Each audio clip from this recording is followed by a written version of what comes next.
내일이면 당대표, 직무대행 겸 원내대표 임기가 모두 끝나는 박찬대입니다.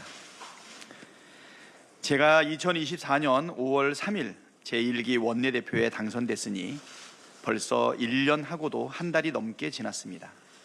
정확히는 406일이라고 합니다. 세월 유수라고 하더니 1년이 훌쩍 지나가 버렸는데요. 어쩌면 10년 같은 1년 아니었나 이렇게 생각됩니다. 지난 1년은 말 그대로 다사다난 파란만장 질풍노도의 시간이었습니다. 아마 우리 국민께서도 여기 계신 기자 여러분도 같은 느낌이 아닐까 싶습니다. 유시유종이라는 말이 있습니다. 처음이 있으면 끝도 있다. 한 번 시작한 일은 반드시 마무리를 잘해야 한다, 이런 뜻이랍니다. 제가 원내대표 취임 일성으로 실천하는 개혁국회를 만들겠다고 국민 앞에 다짐했습니다. 그리고 그 다짐을 지키기 위해 정말 열심히 일했고 또 윤석열 정권과 치열하게 싸웠습니다.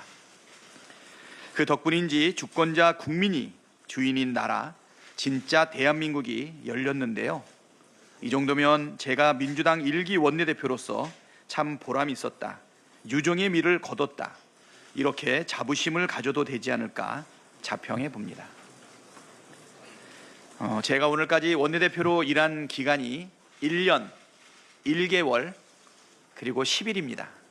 정확히는 406일이라네요. 우리 보좌진들이 또 재미있는 통계를 하나 냈는데요. 원내대표 임기 406일 중에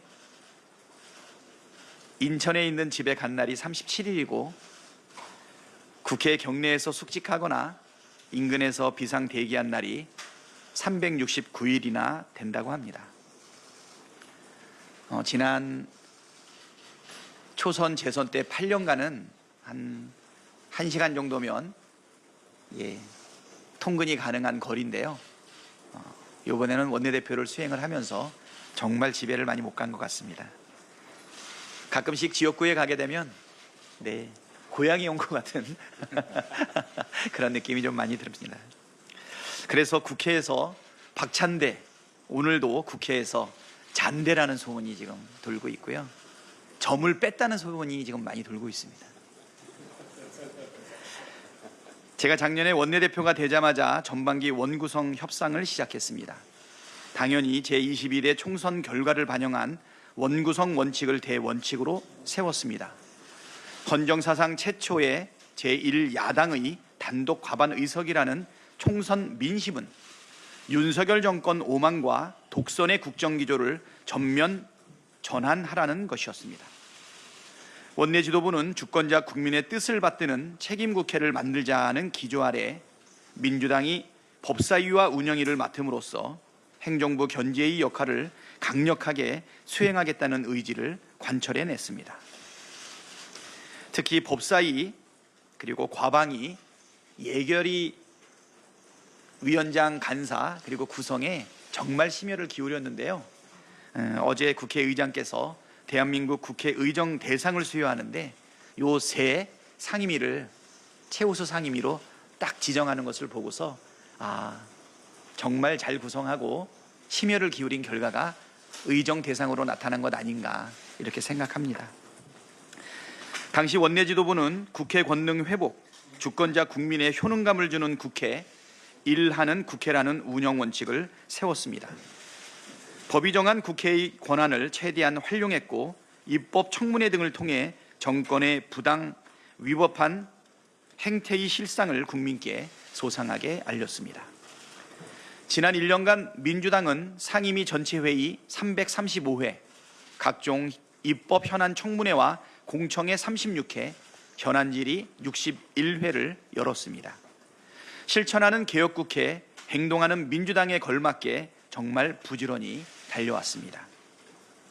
지난해 국정감사는 김건희의 국정농단과 명태균 게이트를 만천하에 폭로하는 시간이었습니다.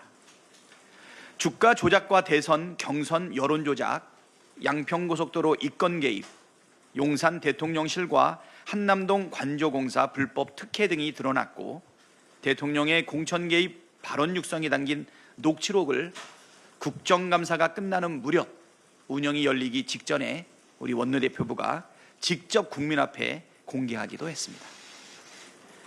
국민의 규탄 목소리가 날마다 커지는데도 윤석열 대통령은 협치는커녕 일방적인 폭주를 이어갔습니다.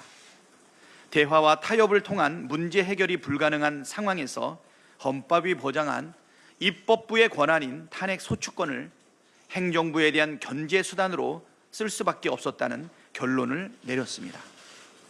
언론 자유를 탄압하고 위법한 방통위 운영을 일삼은 이동관, 김홍일, 이상인, 이진숙 등 방통위원장 4인에 대한 탄핵을 진행했고, 위법한 수사와 정치적 중립 의무를 위반한 검사 탄핵도 단행했습니다. 이 역시 국민의 준엄한 명령이었기 때문이었습니다. 윤석열 정권의 가장 큰 위협이 된 것은 바로 민주당이 줄기차게 추진한 특검 아니었습니까? 12.3 내란이 일어난 가장 큰 이유가 김건희 특검 때문이 아닙니까? 명태균의 입을 통해 자신들의 치부가 드러날 것이 두려운 나머지 명태균 구속 직후에 비상계엄을 선포한 것 아닙니까? 이번 주 화요일 이재명 대통령께서 마침내 내란 특검, 김건희 특검, 해병대원 특검 등의 3대 특검을 공포하였습니다.